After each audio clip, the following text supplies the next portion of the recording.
Hi, guys, and welcome back to Interact's Creator Stories podcast. So excited to be with you all here, per usual. I'm your host, Jasmine Solana, and with me today, I have Kat Elizabeth. Kat, thank you so much for being on the show with us today. I'm really excited. Oh, such a pleasure. Thanks for having me. Of course, of course. And Kat is the owner of personalbrandingproject.co. And just to give you a little bit of a background of who she is, I'm of course going to let her kind of give her own spiel, but Kat is an actor turned copywriter and personal branding coach who believes branding is an inside job. I agree with that. In 2013, she decided to quit working in musical theater and start rebuilding from scratch. So, fast forward 7 years, she's now living her dream life and is on a mission to help other humans build profitable personal brands of their own so they can ditch their soul sucking 9 to 5s. Mm.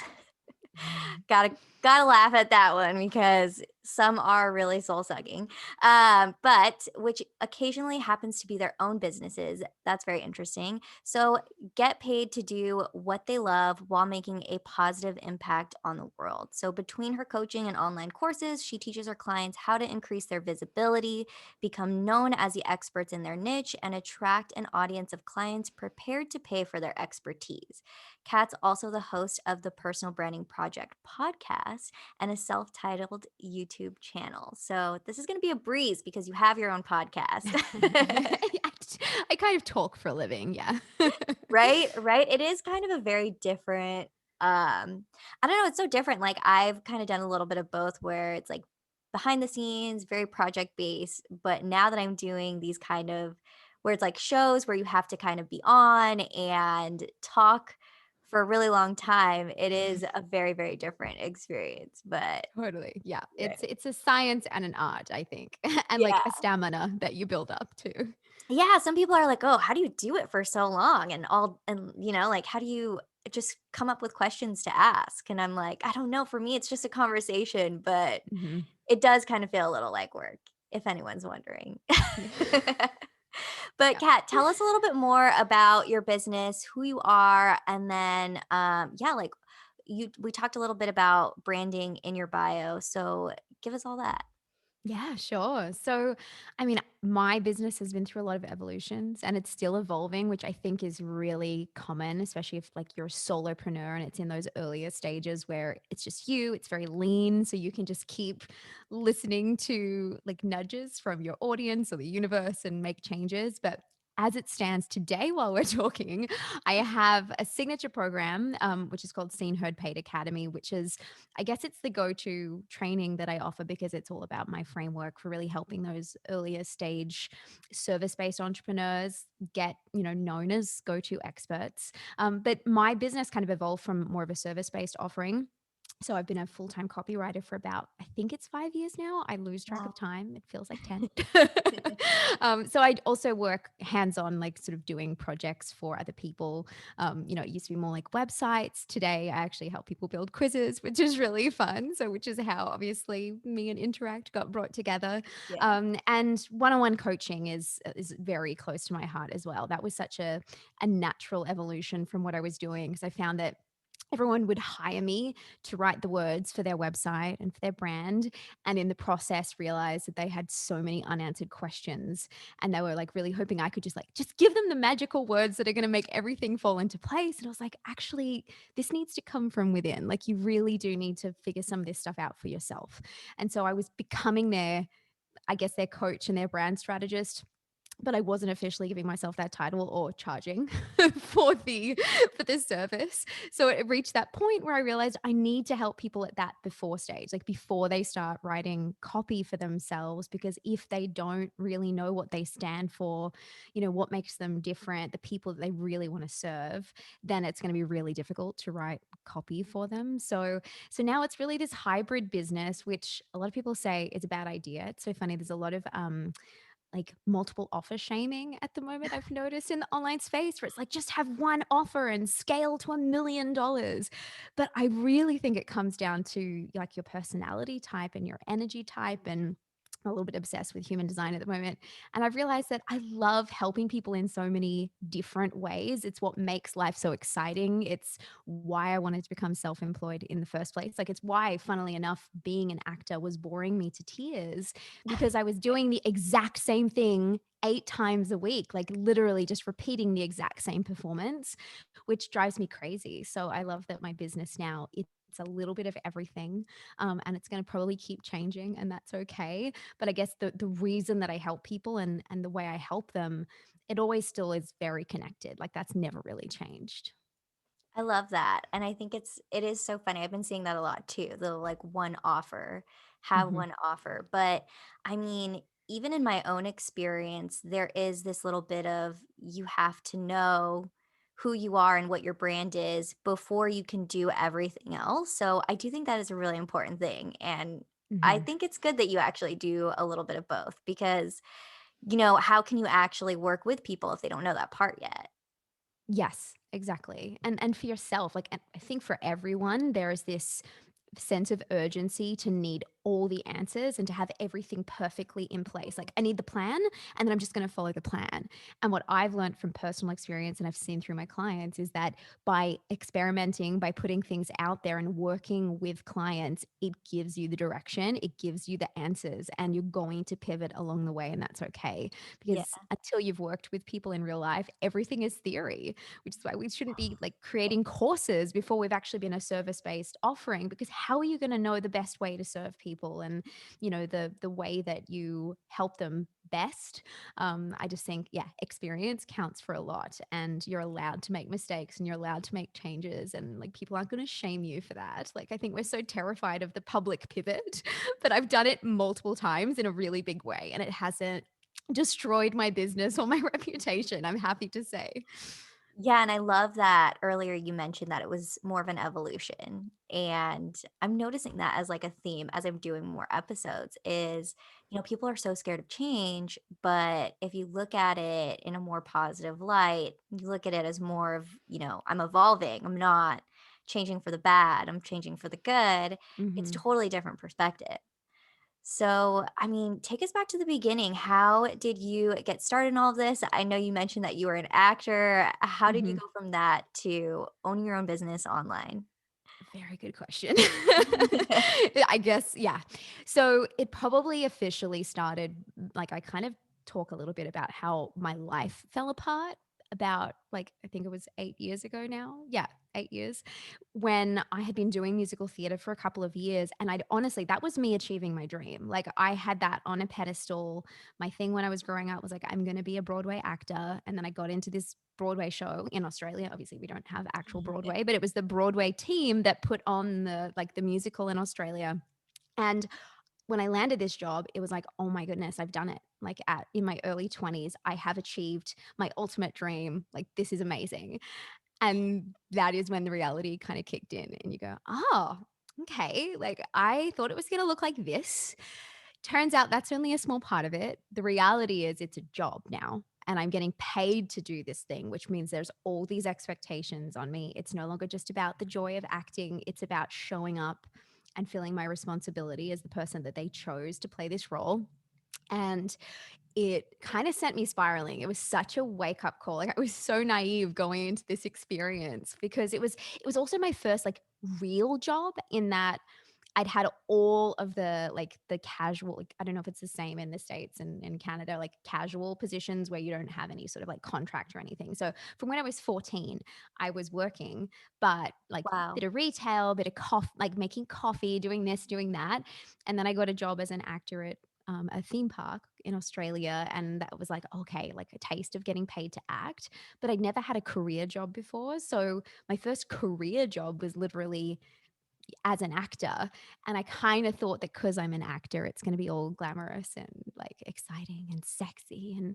And it was really just a career job. Like, it was honestly, it changed everything. So I kind of had this 3-year journey. Like, I mean, it was an immediate kind of crash of the reality around me and seeing that, okay, it's not as exciting as I thought, even though it was really cool. I never want to sort of downplay that. It was an amazing opportunity.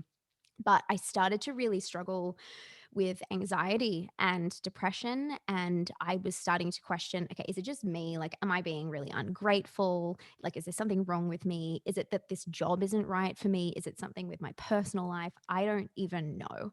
So I ended up moving away to New Zealand of all places for a while and thought, okay, I'm just going to try and do film and television instead of theater. Maybe that's the issue.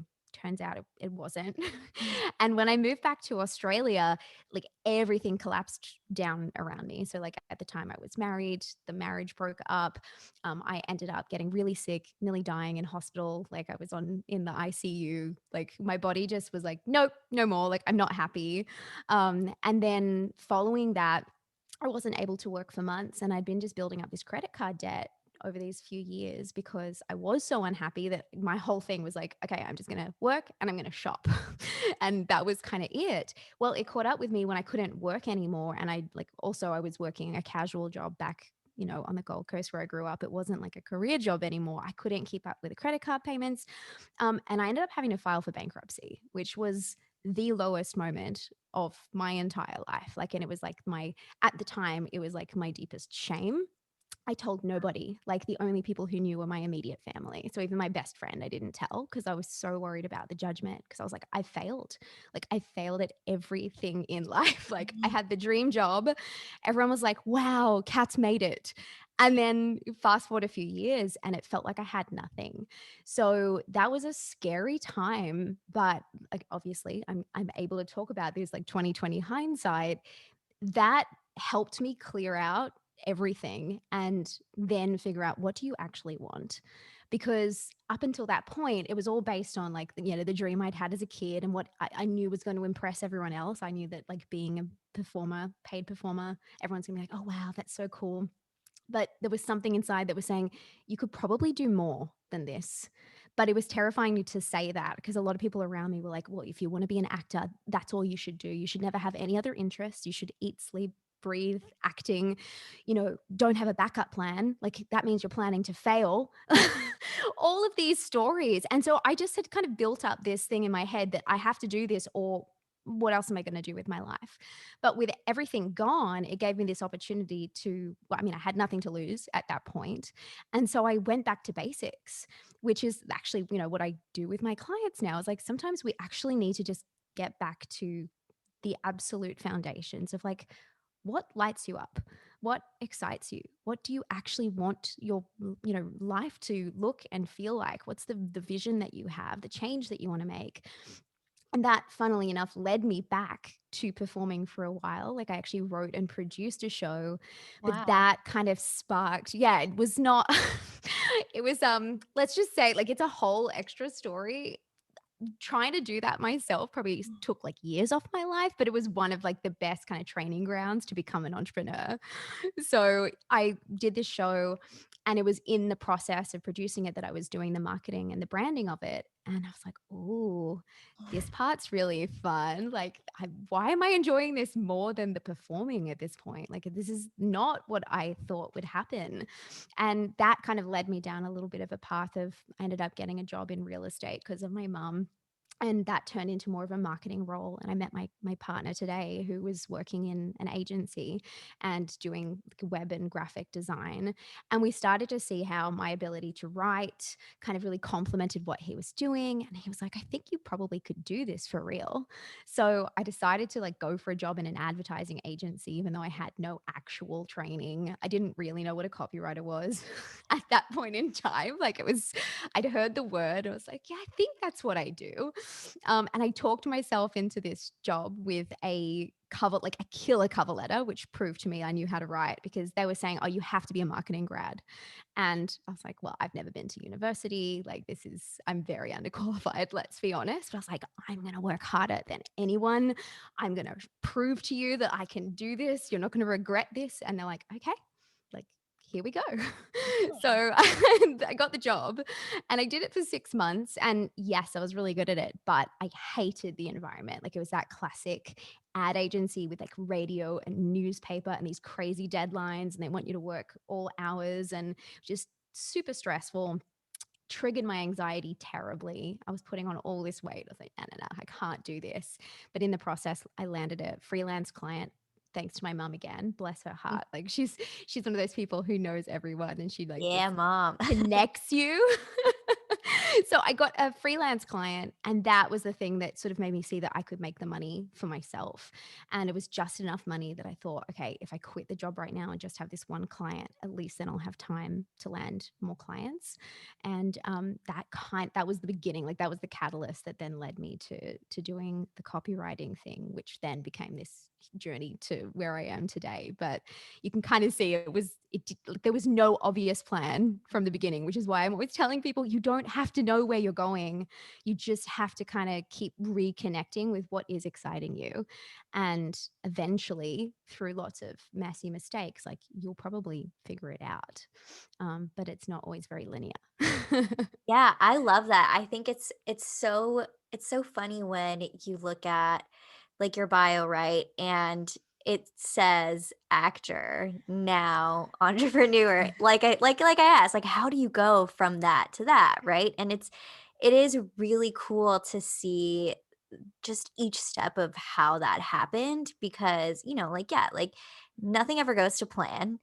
And you also, if you just, I don't know, like, I just like kind of love the stories where it happens where you kind of fall into something pretty much, you know? And so I guess my question from there is really just like, what was that like? Kind of just saying yes to marketing and then going. I know we're both kind of, if you're watching the video, you'll see us both kind of laughing, but if you're listening, yeah, I just, you're in production and you said you really love doing it, but what was that point where you were like, "Oh, yeah, I'm gonna do this. This is actually really cool." Rather than just, sometimes when things happen, you're like, this is really fun, but I'm gonna keep doing what I know and what I've always been doing."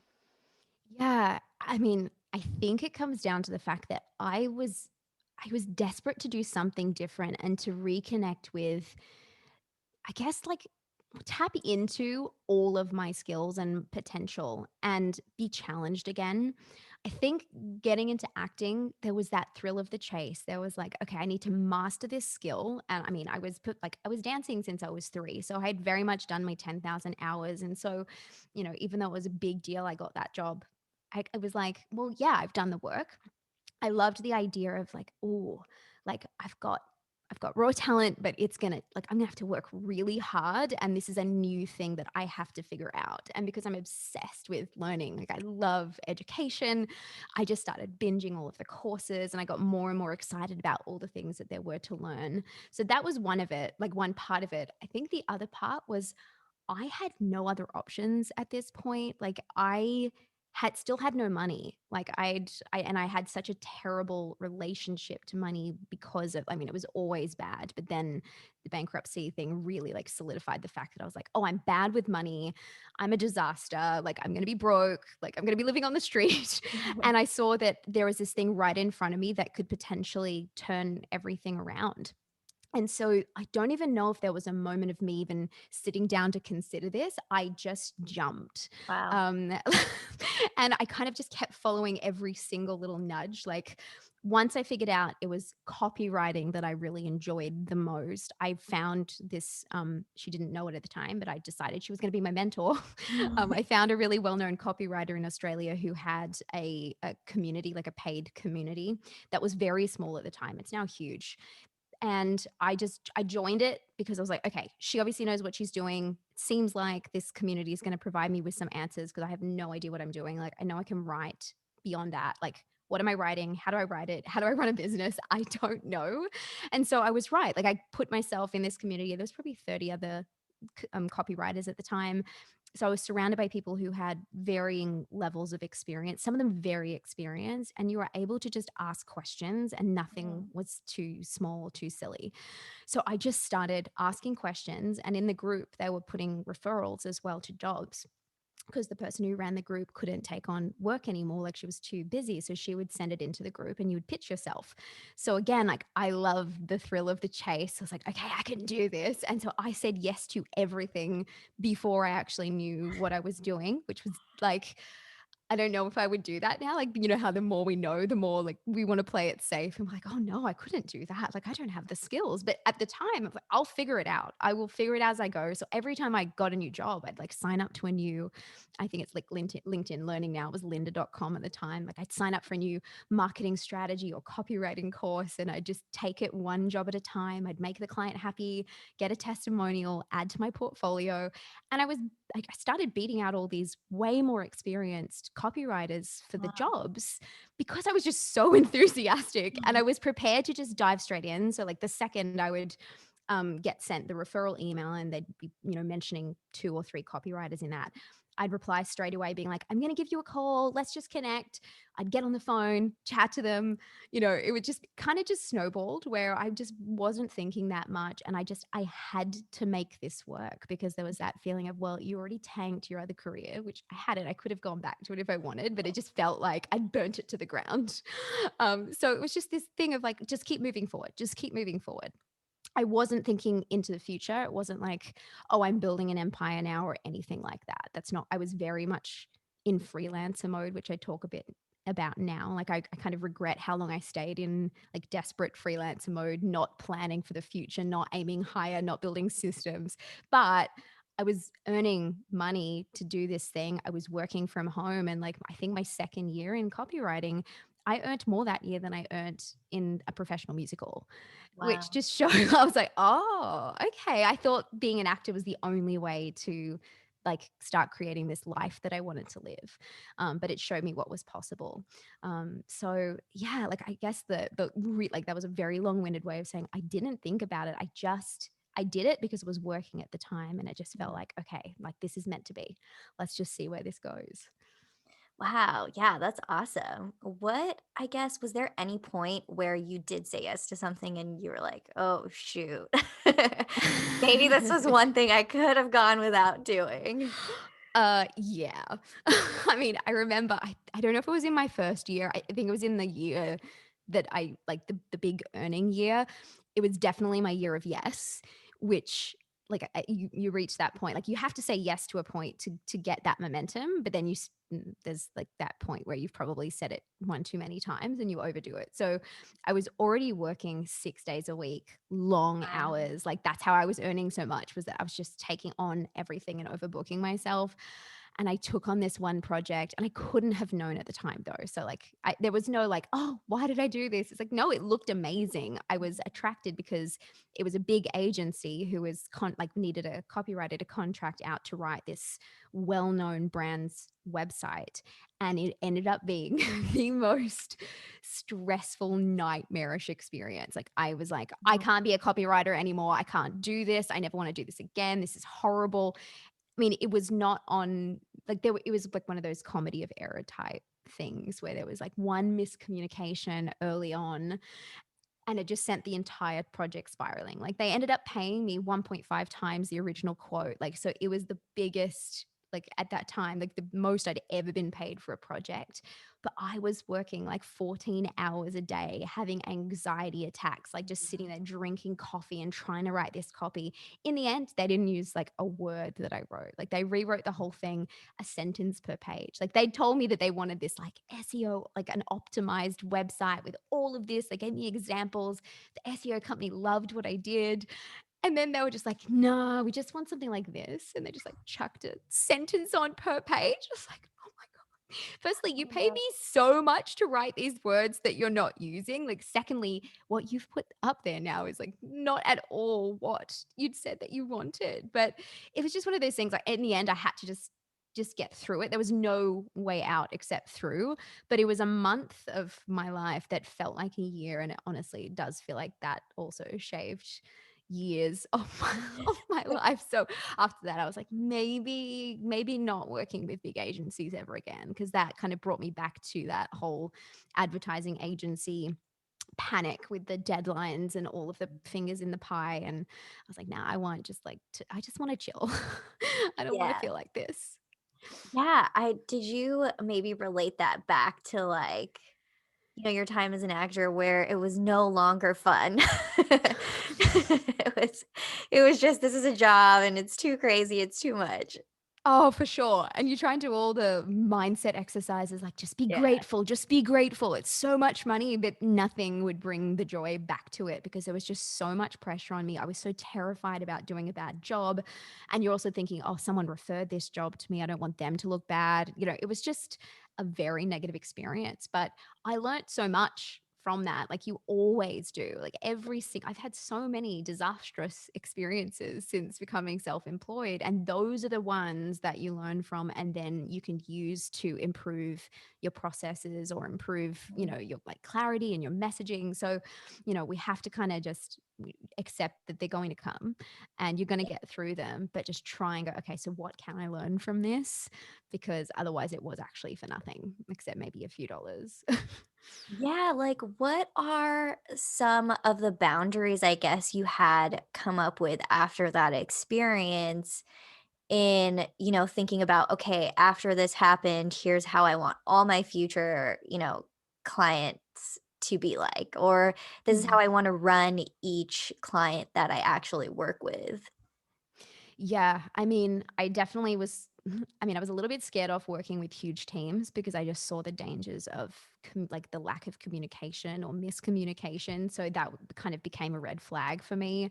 But also realizing that, if it's a huge project, because I wrote the entire website and then I had to rewrite the entire website. So, like, that's a lot. So that showed me that, okay, we need to be really sure in the early stages, like with that first page of copy, that we're on the right track. Funnily enough, we did. Like I got approval from so many people, but apparently the one person who was meant to do the final sign off, her email like went missing. So it wasn't even something that I did wrong. Like I just didn't get sent her communication. So, anyways, um, but yeah, and I also just really saw that, okay, I want to work with people that genuinely care, that are really connected to the things that we're creating and that they're doing this because they actually want to, make the world a better place. Like it's not a super commercial money making enterprise. Like there are copywriters out there perfect for that kind of work, but I could see that I wasn't cut out for that. That's not the way I think. I want to connect with the people I'm working with. I want to be able to somehow put myself in the shoes of the reader of the copy. Whereas with that experience, the whole thing was so cold and just like, here's the brief, just check these boxes, just get it out there. We just need to like, just be on brand and Yeah. it just felt horrible. So I never worked with that size agency again. And I learnt that you get really excited about the idea of getting a certain logo on your website. Like that was a shiny object thing that so many copywriters were like, oh my gosh, big brand writing. And Mhm. I saw what then the experienced copywriters were saying, where it comes at a price. With that, big brand, that logo, you're going to have a whole different kind of expectation. Like you were saying with the performing, like the second you're in a commercial musical, there are expectations of you that don't exist when you're doing it just for fun.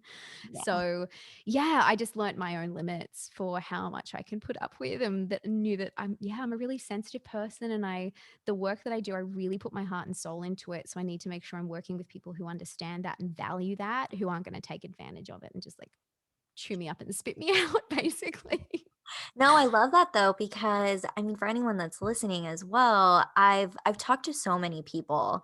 I mean, my whole job at Interact has been like connecting with, other people who own their own businesses online, coaches and consultants and all that good stuff. And I've heard a lot of horror stories like that, very similar. And so I think it is super important, especially if you are, whether you're already growing your business or you're thinking about it or you just started, to remember that you should have boundaries when working with clients. And even if it seems, like you said, like a shiny new object, right? Like, oh, this is really going to make me take off. Even if it seems that way, it does come with a price, and you are allowed to say no to things, or like you are allowed to ask for specific, I guess, conditions or boundaries within your work. Oh, absolutely. And I would say, like, the sooner you figure out what those boundaries are, what your processes are, how you work best, put them down in writing and just make it a thing from the very beginning of the project. Like, people will absolutely, like, they'll take, like, you give an inch and they take a mile. Like, that's kind of the like the thing. So you need to set those expectations from the very beginning. And any time where I've just been like, oh, why is this client taking advantage of me? And I've even had it. I had a wake up call recently. I have a project that has completely blown out. It was meant to be like a 10-week thing. It's going to end up being 6 months that I've Wow. had some sort of involvement with them. And I'm just like, why did this happen? And realizing that, oh, like I set the boundaries at the beginning and this client is acting this way because I made it okay from the beginning. It's really difficult to change that. Once they're used to it, they're going to freak out if you say, "Oh no, like actually these are my boundaries." So you just need to do it from the beginning and you don't even have to make it an awkward conversation. Like a welcome pack that you send to someone being like, "I'm so excited to work with you. By the way, here's some of the fine print blown up really big in case you didn't read it in the contract, just to let you know how things run and explaining that this is so that you get the best of me. Like, this isn't to limit your experience, but it's like I work best when I have all of these things in place and I have these boundaries up. That's how I'm going to give you the most amazing work that I can give you. And if they can see that it's for their benefit, not that you're just trying to like cut them off and rip them off or something, then it's all good from the beginning. So that's one of those lessons where I'm like, okay, I don't tend to have regrets, but if there was one thing I would have done differently, it would have been putting those processes in place from the very beginning of my business, just so that I didn't have all of that resentment and overwhelm and overwork that came from me just like being too scared to speak up and ask for what I need. Yeah, and I love that you the way you put it too. Like it's not meant to limit. It's meant to get the best out of you. I think a lot of people are afraid of setting boundaries because they think it puts off this kind of what's the word I'm thinking of? It puts off this, I guess, mindset or perspective that you don't want to do the work or something, but that's not it at all. You actually you actually want to do the work. You just want to do it right, and within your own means. So I think that's super important. Earlier you had mentioned that you were freelancing for longer than you wanted to, or probably should have. Correct me if I'm wrong. So what kind of like walk me through that. I guess I've heard of, I mean, when I first started at Interact working with people who were online entrepreneurs, freelance was actually the word I think a lot of people used and threw around a lot and called themselves. But I did notice a shift in the last couple of years where people don't want to call themselves freelancers or they just no longer do it that way. I guess what is the difference and why? Why make that switch? Yeah, sure. And look, I think it's a little bit different for everyone. For me, freelance was so much about a mindset and the way I approach my work and my boundaries and all of those kinds of things versus like I wasn't as concerned about how people perceived me. It was more about what I was doing behind the scenes, but I think there is a little bit of both. So for Mhm. me, freelance is really like you're a gun for hire. It's just like like job to job. You're always kind of just like, okay, I need to land the next one, need to land the next one. And you get really stuck in this hamster wheel of survival mode of just like, I have to just get the next job, make them happy, but then I'm looking for the next one. And you don't have your systems in place. You don't have a marketing process. You don't know where the leads are necessarily coming from. Like you're really relying on you, like word of mouth and just hitting the ground and like door knocking or whatever it takes to get those jobs. And for me, also, it was reflected in I was doing budgets for myself, which you have to as a freelancer. So I would do quarterly, but like I would kind of project for the next 3 months. I go, okay, what are my expenses for the next 3 months? How much do I need to survive? Okay, so I need this many jobs. But what I realized in hindsight is that I was only ever aiming to survive. So I was never thinking about profit. I was never thinking about saving anything or leaving white space for emergencies. It was just like, okay, I need to pay the bills, so therefore I need to land this many jobs. So I was quoting like my rates were kind of based on that as opposed to based on being able to scale and give myself a little bit of leverage.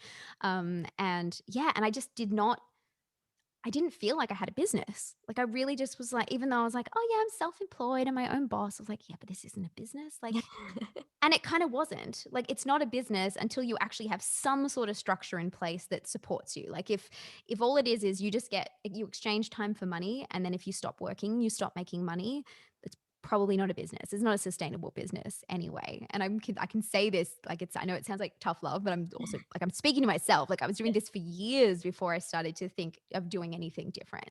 So when you have a business, you're really starting to think, okay, like, is there anything that I don't need to be doing anymore that could be either automated or systematized or outsourced? How am I going to make sure that if I do need to take time off, everything just doesn't just fall apart?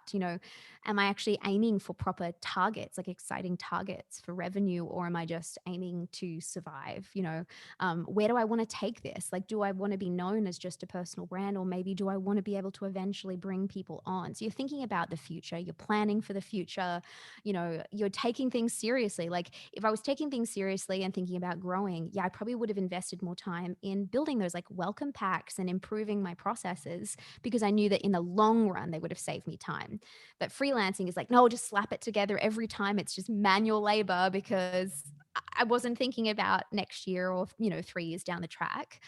So ultimately, I think that's what the difference is. But it can affect how people like.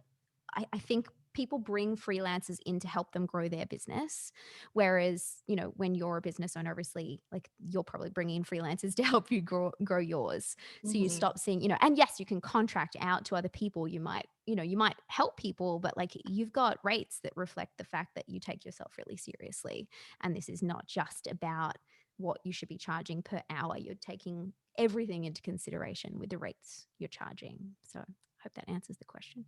It does, yeah. Because I was really curious. I haven't had somebody, like, make that a distinct difference, right? Like, it's either one or the other. They just make that switch, and I've never heard it in that context, so that was really cool.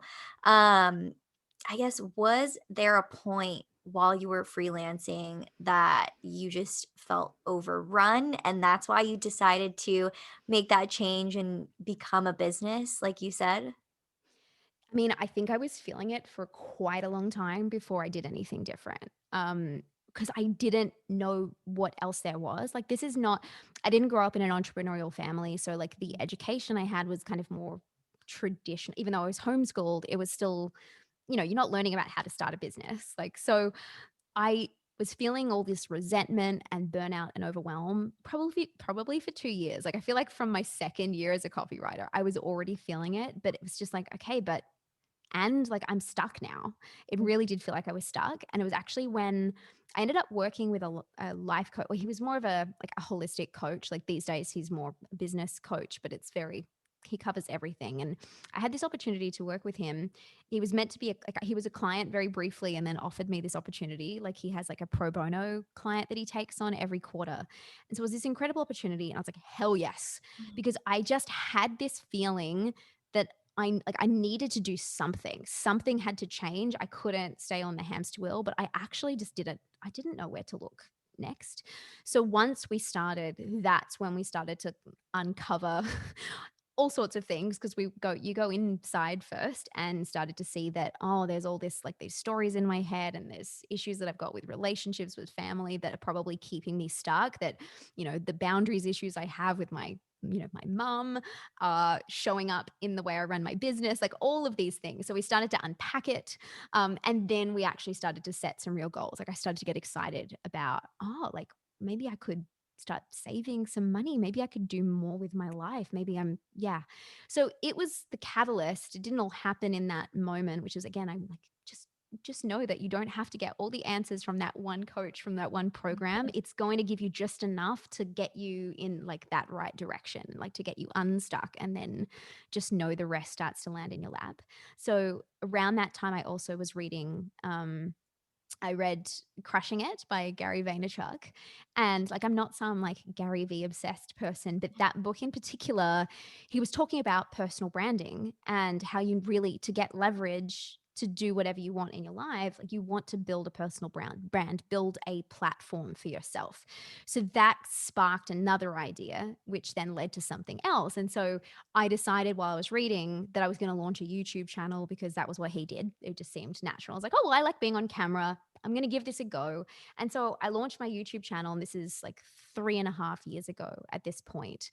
And it was actually just talking about acting. I decided to start with what I knew, because I had no idea. I didn't connect it to the copywriting, because in my head, I was like, oh, this is probably not long term. Like, I don't know where I'm going with my life, but I don't think it's copywriting. So, like, let's not talk about copywriting. Also, I don't know enough. Like, there was a lot of imposter syndrome. So thought I would launch this channel helping other actors with the business side of acting, because that's not what I was taught. Like, most actors just get taught how to act and they don't get taught about the realities of trying to build a career as an actor. It's quite brutal, obviously.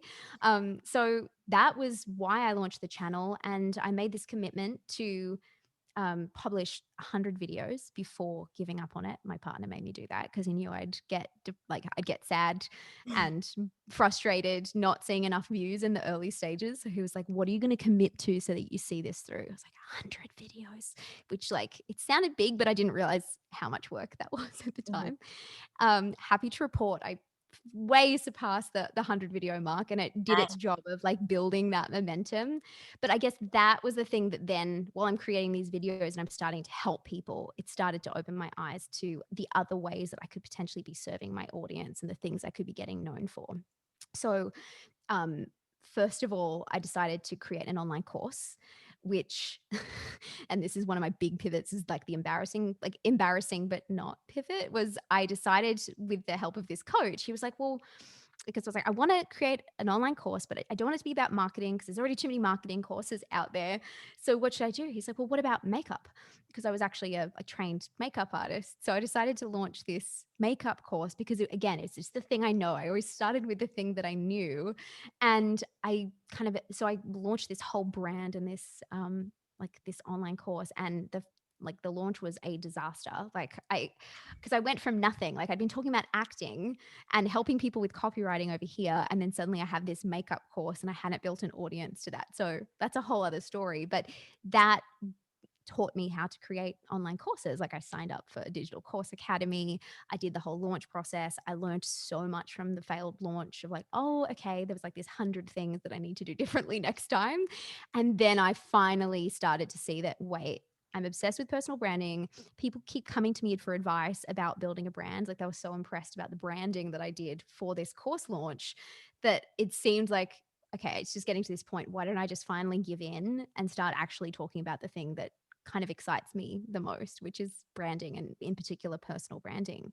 And so I pivoted the YouTube channel to just start talking about personal branding, and then decided to create a course on creating videos, which made a lot more sense. And then that kind of last 2 years has been just refining and, recreating courses and just finding my niche and coaching people one-on-one, and getting kind of clear on all of this. So again, not a clear, like, I did not figure it out overnight, and I'm still figuring it out as I go. But listening to those nudges and going, "Oh, okay, Mhm. like personal branding, maybe I should launch a channel." All of those things got me to today. So, yeah, I'm glad I did all of those things, but holy dooly, like, it's been thousands of hours of work, Yeah. and people do not expect that. Like, I have a lot of people signing up for my programs just thinking that, okay, so you're going to just teach me everything, and in the next few months I'm just going to, like, have everything sorted. Actually, probably not. Like, there'll be a Yeah. lot of things sorted, but the success it's a slow burn. Like, you have to play the long game. Yeah, I love that you emphasized on that, like how long it actually takes and talking about how like you needed to commit to 100 videos to actually see something because I know, I mean, I've seen it so many times where people come up with an idea, they're so into it, it doesn't give them the results they thought it would in the first like, I don't know, week, month or what have you, and they're like, Mhm. "I don't wanna do this anymore. I'm over it." But you do have to kinda give it actual time and see it through so that then you can make a decision, right? Like, "Okay, is this actually going anywhere? Is this doing what I thought it would? Mhm. If it's not, what's next?" Yeah, yeah, the reality is it's just so funny because I think a lot of people are doing everyone else a disservice these days by kind of telling their story in a way that sounds like that they were an overnight success. Like, all it took was this one light bulb moment and suddenly everything fell into place. And it's like, yeah, they suddenly had clarity because of the 5 or 10 years of work they'd been doing until that moment. So that when, like, they had the systems in place and it was like one messaging tweak that they had to make. But if you're building from scratch, you've got to do your time. Like, you have to earn your stripes. Um, so I think it's really important that we talk about it. And it's not to say you can't get quick wins. Like you saw, like with my copywriting, Like I was full-time copywriting, earning a full-time income in my first year. So you can absolutely like you can make some huge changes. But if we're talking like big picture impact, having one of those businesses where you do have like passive or asynchronous income, like the kind of business that really changes your life and you're speaking on TEDx stages and Yeah. amazing people are in your inbox asking to interview you on podcasts. Like that kind of stuff, that takes time. Do not expect it to happen quick. And like I always say, my big piece of advice for anyone, whether it's like about YouTube or just building a business in general, set goals that you can control the outcome of.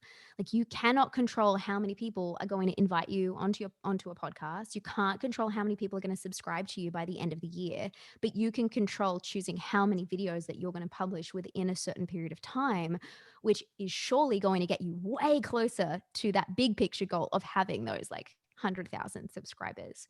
And that will keep you sane Yeah. because you can track your own progress. You can celebrate, oh my gosh, I'm up to 10 videos, I'm up to 20 videos. Whereas if you're counting subscribers, trust me, it is miserable. It's really Yeah. sad. Oh, yeah. Yeah, I don't know if you remember all of that kind of, I don't know if you'd call it controversy or what, but when Instagram was testing out removing likes and everyone just kind of like the world blew up Yeah. after that happened. And but it really is, I think they kind of had a point in that those kind of metrics aren't real, I guess you could say, right? Like they're not Mhm. the best metrics for you to use. You want to use actual things like engagement, and you want to look at actually like what kind of a conversations are you having with people that you do get to talk to, and what are they saying Mhm. about the content that you're putting out and whatnot. And how many of them are actually paying to work with you after you create that content? Because there are some people Yeah. that are barely even active on Instagram who are making so much money, but they're too busy looking after their clients, running their business to be talking about it on Instagram. But so our whole perspective has been really skewed because of these like Instagram people who are like, oh, you just have to show up every day and like your engagement needs to be high or you're failing. And so we just get caught up in this like panic about, oh, I have to be online, I have to be on all the time. Oh no, my engagement's dropping. Like I've had the worst week of engagement and part of me started to spiral and I was like, screw that. Like I have got a strategy for SEO, I've got a strategy for YouTube, I've got an email list. Like I am not going to let Instagram derail me because it's getting more competitive and more crowded and, like tougher to get seen. Like it's just not worth it. But yeah, if you put all your eggs in one basket, name it like the social media basket, then it's not you're not in for a fun ride. I do also feel like looking at stuff like numbers and whatnot, I mean, they're important, but if you're looking at subscribers or you're looking at, how many followers you have or likes you have, it all of a sudden does not become fun anymore. At least for me, I had a moment where I thought I wanted to become this like massive influencer online, and I was like, I'm going to do travel. Like I just travel just, for fun, but why don't I take pictures and post it on there? And then I saw what people are actually doing to, get to some of the numbers that they do. And I'm like, whoa, this no longer Mhm. is exciting anymore. I'm just also now taking pictures of nothing to put something Ruining your own online. trips because you're so obsessed about needing to create the right content instead of being present. Yeah, yeah, rather than, like, now it's okay, like, I can take a nice picture and then move on with my day and then post it, for friends and family, and I do like to play around still with, what can I do just off of having fun, and Mhm. that is probably just the marketing side of me, and, that'll never go away, but Yeah. other than that, it's like, what is actually enjoyable in this experience that I'm having right now. That's it. And as soon Yeah. as you're focusing on the numbers, you're taking the attention off your audience and the way that you should be showing up and serving them. And like that, which already breaks the whole system for you. Because I know that when I get that way, when I start worrying about engagement, it drops. My content changes because I'm trying to create content for the algorithm and for engagement instead of just showing up and sharing what I think I need to share. And the times that I get the best success when I'm not worrying about what anyone else is sharing, I just create the content I believe I need to create, and it's something about it. Like, I'm sure it's to do with like energetics and all of that kind of stuff.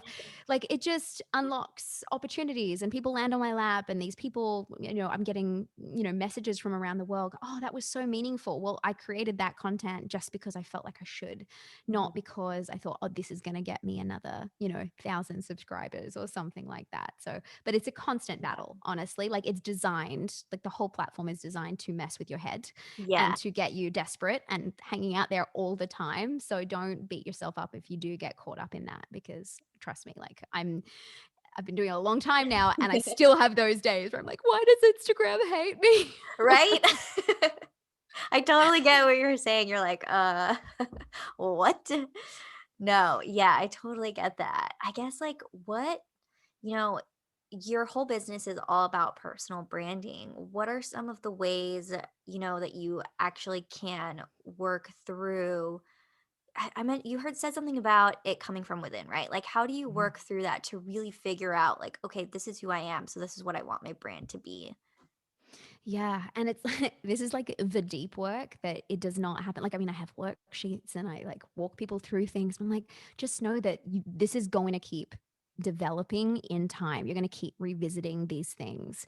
And so I think ultimately is you like the question you're trying to answer is, okay, what is the change that I want to make in the world?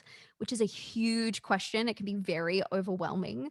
But I think that vision for me is what always helps me get back on course when I am getting off track. And then once we kind of have that, then we go, okay, so how are you going to get there?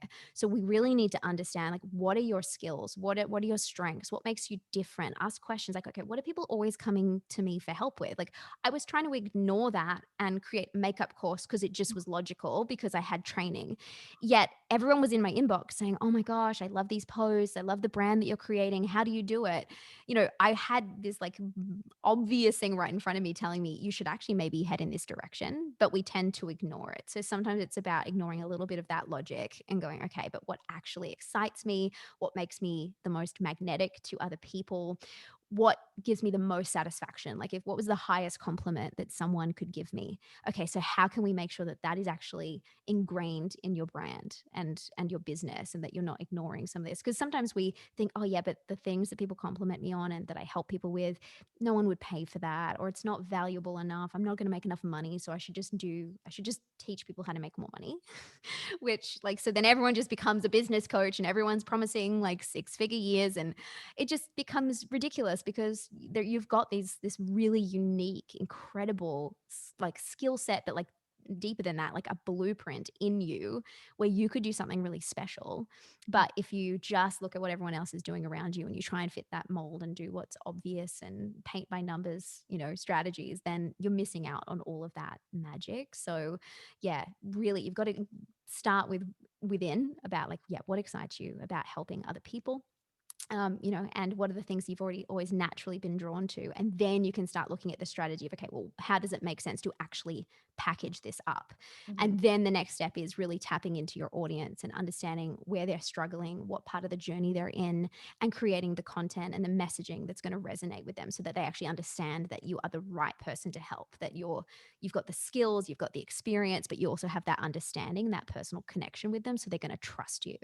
So it's a big process, and this is always step 1, and it's where everyone gets stuck for a really long time because, like, I don't have the answers. So it's like, okay, pencil something in. Let's just start with something and let's put it out there, and then as you create that content, as you work with people, you can just let it evolve, and that is okay. And is that something that you have to revisit once in a while, or is that setting the foundation and you kinda don't really have to look at it again as I long as would you s know yeah. it? I mean, I would say that, well, you want to revisit your vision constantly because it is going to be your compass. So I think that, but it may not change, but you want to make sure that it's at the forefront of everything that you're doing. But literally in my framework, the final step is called repeat, because I make people go back to the beginning again and make sure that all of those questions that you answered are still accurate, because then, if they've shifted, then suddenly your content needs to shift, like your messaging needs to shift, your offering needs to shift, your pricing needs to shift. Yeah. So like going to be a bit of a cycle where every so often, and you might do it like you may plan for it if you're that kind of person, or you may just be getting that funny feeling like, oh, something's off, something's not working anymore. So that's when we have to go back to the beginning and make sure that everything is in place, because there's always a reason. If you're not getting the results or your work's not lighting you up anymore, there is an answer. It's hiding somewhere in that framework. But we have to start with the most obvious things at the beginning of like, okay, are you still doing what you're supposed to be doing? Are you still working with the people that you want to be working with? And then we can kind of move on. So yeah, Interesting. it's not rigid. You don't just like Yeah. lock it into place and have it figured out. I'm revisiting all of that stuff every single year in my business, and sometimes faster than that, because the quicker I put new offers out there and work with different kinds of people, the quicker I get those answers and indicators that I need to make a shift. Oh, wow. Yeah, that's interesting. Would you say that, after knowing what you know, kind of going through, all these crazy experiences with that agency, doing freelancing for longer than you should have, would you say that now you feel like your business is in a place that is comfortable, like you're working with the right amount of clients, or is that something that you would have to constantly reassess and figure out? I mean, I think that shifts as like I do find that my goals shift for how I want to run my business, and as my offerings shift, I then need to make these adjustments. So, like I used to be able to work with clients full time on copywriting projects, and then as I was starting to really build up the course and coaching side, I started to realize, oh no, I'm getting burnt out again. Like I took on a couple of copywriting projects because I thought I could, but then on a day when I'm coaching, like that just like depletes me. Like by the end of the day, I'm exhausted. I'm Mhm. also trying to build out new content for my course, and was like, oh, okay, so this doesn't work anymore. So what needs to shift? And so, for me, it might be looking at, okay, what if the delivery of my copywriting was different? And so I've decided to go away from those like kind of end to end big projects, and I'm doing day rate type copywriting work where people come and just like we co-create something together, and then they walk away and they've got what they need. But then I know that at least then it's just that one day, and then I keep moving forward and focusing on all the other things. So, yeah, so I think you will probably find that as you get inspired to like launch a new offer, then maybe another offer needs to shift. You need to change like the ratio of hours that you're spending, and also adjusting like, yeah, great, you got really busy with clients, but are you marketing yourself now?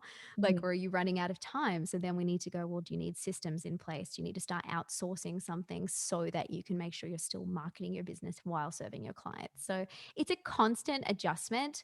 I don't think you ever like. I think most people, entrepreneurs, get bored if it stays exactly the same for too long anyway. So it's part of the beauty of it.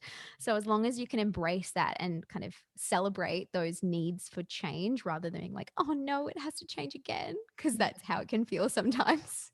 Then I think you'll be fine. Yeah, it's so interesting. I feel like the one day, like day rate type of, offer is really common now. Hmm. I see it all the time. I've actually done it a couple times with people like, yeah, like it's, you get that one day and then once it's over, like that's it. And Hmm. that's the product that you get. And I think that's so interesting because when I mean, I started Interact in 2017, and at that time, it was that very like long project doing one-on-one coaching that like book your call to do my one-on-one strategy with me now. But I just like it's now that I think back to it, that must have taken so much time and you don't get to work on some of the smaller projects or like other projects that you have or even on your own business, right? And Hmm. this allows you to actually again set up those boundaries and be like, okay, like this is exactly what it's going to be and I'm allotting this much time for it and it's not going to take up too much of it. Yeah, exactly. And look, everyone is different. Some people love those ongoing projects, and also you can get some really meaningful results with people when you work with them over a longer period of time. So, like, I think it's just important to, a lot of people just want to jump on the bandwagon, like, oh, VIP days are a thing. So now I need a VIP day. But it's like, really question, okay, but why? Like, what is the reason behind needing to do this? Like, what is the transformation? Is it going to be different to if you're working with someone for 12 weeks? Is it going to be a different client that you're serving? Are your energy levels going to suit this? Like, can you go for a whole day? Or are you going to be, depleted, and you actually should be spacing it out over a week, which I know Yeah. some people do. So I think it's, yeah, the more you can kind of question those things and go, okay, is this right for me? How can I make it right for me? Then, you're you're going to be set. But if it's just shiny object of like, oh, I need a course now. Oh, I need a 12-week this. I need a 6-month this. Like, you're just going to exhaust yourself and you're not going to be creating offers that actually make sense for you and your clients. I love that. Yeah, it's so important. So, what are, I guess, you mentioned a little bit about how, sometimes if you do too much work, I mean, and this still happens, that you might start to experience a little bit of a burnout. How do you pull yourself out of that before it gets too bad? Yeah, I mean, I'm one of those people that I'm a little bit too reactive when it comes to that. I love to work myself to the bone because I'm like, I'll just push through and then I'll have a break. But I am learning that, yeah, if I start to feel resentful or I'm actually struggling to do the work, like I sit down and there's this feeling of dread, it's like, okay, like what can we shift? And so I've gotten a lot better now at starting to realize that there's only so many things I can do in a day. So I need to stop over scheduling my day. So that's a bit more like proactive, and knowing that, okay, if I need to finish early today, what is important, what actually has to get done this week. And so getting way clearer on my priorities. And like, I think this really comes down to as well, like 90-day plan creation of knowing what am I trying to get out of this 90 days, because we often try and pack like a year's worth of work into 3 months, but going, okay, if there was one thing that I could achieve at the end of this 90 days, what's that going to be? So therefore those tasks, those projects have to come first, and you need to be okay to let some of them slide. You need to be okay to put them to the next 90 days or to push back a launch date. And I've been doing that lately, like, because I have just been feeling a bit flat, and like I'm just not lit up creatively. And a lot of the work that's coming up for me, I need to be injecting all of my best energy into. Like I'm creating some new products and things, and I don't want to be creating it from an empty tank. Yeah. So I decided to push a launch back and just focus on, like, I'm like, okay, no, these mini products that I'm creating are really important. They're a missing piece in the business and they're going to help the launch. So therefore, let's just go all in, do them properly, and then knowing that the launch will come when it needs to come. Which it just, that takes experience, and that, sometimes I need to do a bit of like meditation around it. I do a bit of journaling because you get into this panic of I have to do it all. I have to do it now. I Mhm. set that date for myself. But if you set the date, that means you can change the date. Like, why are Yeah. you holding yourself to it so, like white knuckling your way through? Yeah, that's so funny. I think I was talking to someone else on like another episode. I don't remember anymore, but um pretty much they had mentioned like no one else knows what your plans are. So if you do change and you decide to like put it off, they're not going to know. Exactly, And unless you it's announce it, okay. and I've made that mistake. Like, maybe be careful, like, announcing dates before you're absolutely sure that that thing is set in stone. You can tease things, Mhm. but as soon as you announce the date, you put this crazy pressure on yourself that you just actually can live without. People don't Yeah. need to know the launch date until it is set in stone and everything is moving ahead. So, yeah, hot tip from someone who's made that mistake a few too Oh, many yeah. times. Yeah, for sure. I mean, even like working in tech, you learn that because I don't work on actual product, but in marketing, we have to obviously announce things. So, Mhm.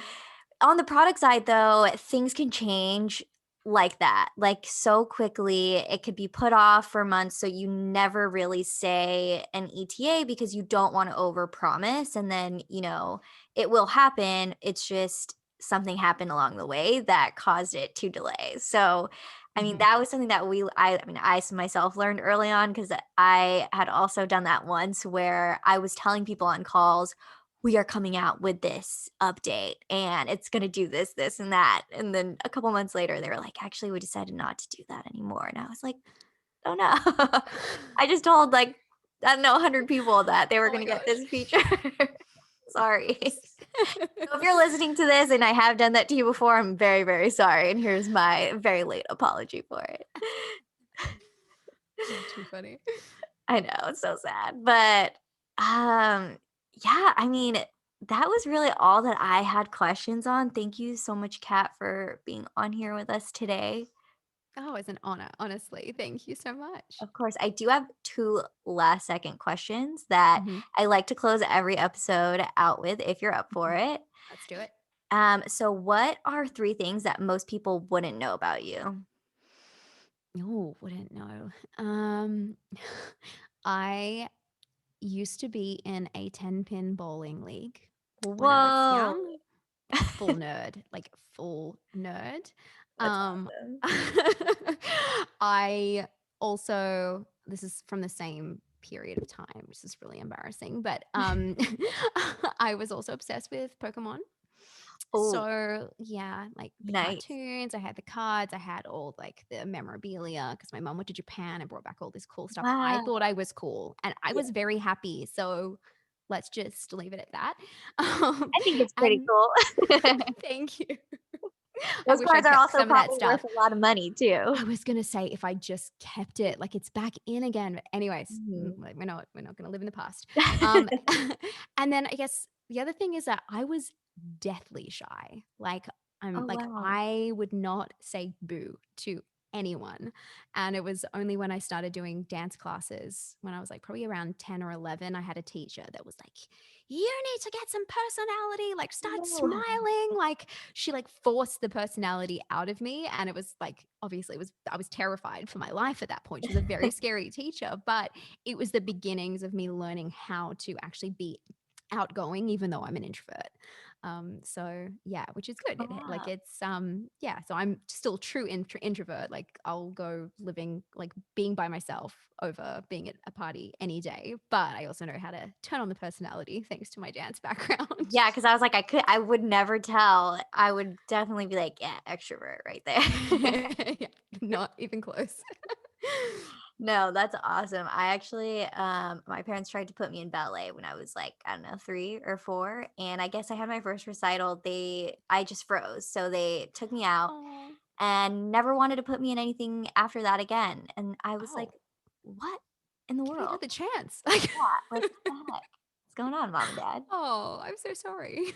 Yeah, I know. If they listen to Are this you at some really that bad? point. Like, I know, I like, dang. I mean, I don't remember, but oh, I'd like to think I was awesome at 3 years old. I'm sure you're adorable, even if you Oh, froze. thank you. So my last question is, what is a single piece of advice you would give to yourself at the start of it all? Dream bigger. Like, Ooh. really believe that you're actually capable of doing something really cool with this. I think I would have made very different decisions if I actually let myself dream, rather than just being in survival mode all the time. Oh, I love that. That's awesome. I love that. Nice. Well, thank you again. Before I do forget, where can people find you online?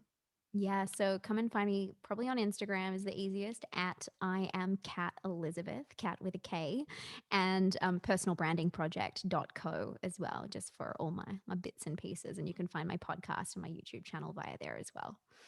Awesome. Well, thanks everyone who's listening or watching, and we will see you next time. Bye. Bye.